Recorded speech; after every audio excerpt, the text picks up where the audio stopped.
राम राम मंडळी, माझ्या mini blog मध्ये तुमचं स्वागत आहे. चला तुम्हाला सांगतो पार्टी कुठलची आहे. तर विठ्ठल मला फोन केला होता हनुमान जयंतीनिमित्त, त्याने दाळफळ केले होते. तर मी दखलो गाडीची चाबी घेतली आणि दखलो तर गाडीची सीट गरम होती, तर मी त्याच्यावर थोडं थंड पाणी टाकलं आणि दखलो परशिकला घेऊन तो ऊन खूप तपत होतं. डोक्याला शेला बांधला, बरोबर बांधला गेला नाहीमुळे परशिक म्हणे थांब मी बांधतो. तर परशिकनं बांधला चालू गाडीवर दखलो आणि पोहोचलो वावरात. तरी तर अगोदरच फोडणी दिलेली होती. विठ्ठल का नारळी अगोदरच आली होती. लागले आणि थोडे थोडे टाकले त्याच्यात. मस्त थंडीगार सावली होती, झाडाला आंबे होते, भरपूर आंबे. आम्ही सर्वजण फिरलो मग दाळफळ करायले आणि गणानं डबल उंडा चुरला.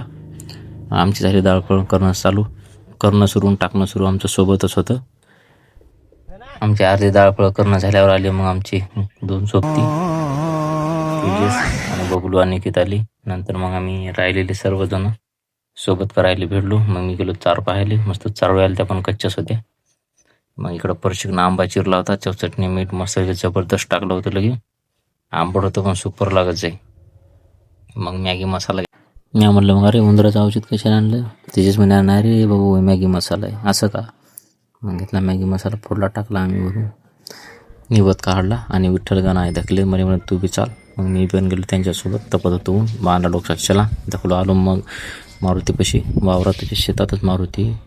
तिथं होता कचरा. विठ्ठलनं झाडलं गिडलं साफ केलं. मग बबलू दाबी भिडला, दोघांनी मिळून की पूर्ण जागा लगेच साफ केली. मग गणानं घेतला शेंदूर, पूर्ण मारुतीला लावला, लाल भडक लगे मस्त दिसत जाय.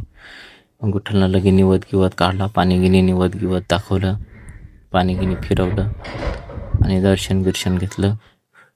गणानं नारळ शिरलं आणि मग नारळ फोडलं गणानं, शिरणी टाकली मारुतीले. आम्ही सर्वांनी दर्शन घेतलं. आलो आमची मंडळी बसली जेवायले, विठ्ठल मी बसलो.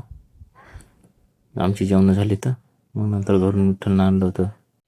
आम्ही भरले गिलास, बस समाधान. पहिलेच आलो तोंडाला की आम्ही केलं चियर्स, घेतलं आणि दाखलो घराकडे.